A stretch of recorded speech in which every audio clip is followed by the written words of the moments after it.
अब हम बात करते हैं विटामिन डी की। विटामिन डी का मुख्य काम जो है वो विटामिन कैल्शियम के लिए है। वो ब्लड के कैल्शियम लेवल को देखता है। अब विटामिन डी बॉडी में ब्लड कैल्शियम को 3 तरीके से बढ़ाता है। सबसे पहले जब हम कोई खाना खाते हैं तो इंटेस्टाइन से वह कैल्शियम की एब्जॉर्प्शन बढ़ा देता है। सेलुलर लेवल पे हार्मोन की तरह एक्ट करते हुए ये ऐसे सेक्रेटरी प्रोटीन्स का निर्माण करता है जो कैल्शियम की एब्जॉर्प्शन को बढ़ा देते हैं। सेकेंडली, जो विटामिन डी है वह बोन बनाता भी है और गिराता भी है। सबसे पहले वह ऑस्टियोब्लास्ट बनाता है, उससे कैल्शियम बोन में जाता है, फिर वो ऑस्टियोक्लास्ट को स्टिमुलेट करके उसी कैल्शियम को वापस बोन में ले आता है। तीसरी जो विटामिन डी का फंक्शन रहता है वह यह रहता है कि वह किडनी लेवल पे कैल्शियम का एब्जॉर्प्शन करवा देता है। जो हम यूरिन में कैल्शियम बॉडी लॉस करती है वह विटामिन डी एब्जॉर्प्शन कराता है। तो इन 3 तरीकों से विटामिन डी हमारा कैल्शियम वापस लेके आता है।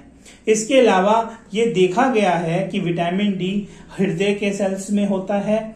इसके अलावा मसल के सेल्स में भी इसके रिसेप्टर पाए गए हैं और इसके अलावा जो इम्यूनिटी के सेल्स हैं इन पे भी विटामिन डी के रिसेप्टर पाए गए हैं। ये माना गया है कि जो टी सेल होता है, जो सेल मेडिएटेड इम्यूनिटी करता है, वह विटामिन बी टी से बहुत ज्यादा प्रभावित रहता है। अगर विटामिन डी हो या उसकी कमी हो, अगर विटामिन डी की कमी हो तो बंदे को ऑटो इम्यून डिसीजेस बहुत ज्यादा हो जाती हैं, जैसे कि एक्जिमा हो गया, सोरियासिस हो गया। इसके अलावा जिन लोगों में विटामिन डी की कमी है उनमें टाइप 1 डायबिटीज के चांसेस ज्यादा होते हैं। इसके अलावा विटामिन डी के कुछ रिसेप्टर कार्डिक सेल्स पे भी होते हैं, इसलिए कई बार विटामिन डी की कमी से ये भी देखा गया है कि सडन कार्डिक डेथ भी हो जाती है। हालांकि इसका मैकेनिज्म अभी भी सामने नहीं आया है। इसके अलावा जो सेल मेडिएटेड इम्यूनिटी होती है वह भी विटामिन डी से रिलेटेड होती है। तो जिन लोगों में विटामिन डी की कमी होती है उनमें बीमारियां ज्यादा होती हैं।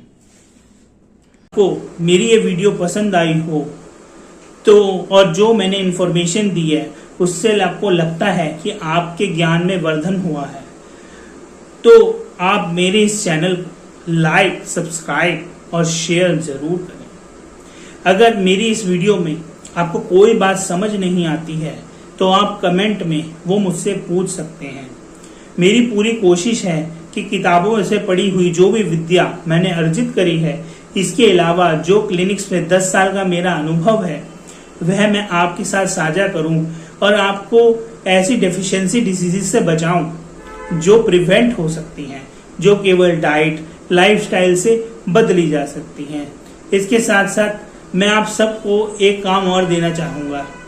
अभी आप सब अपना मोबाइल पकड़ लिया आप सबने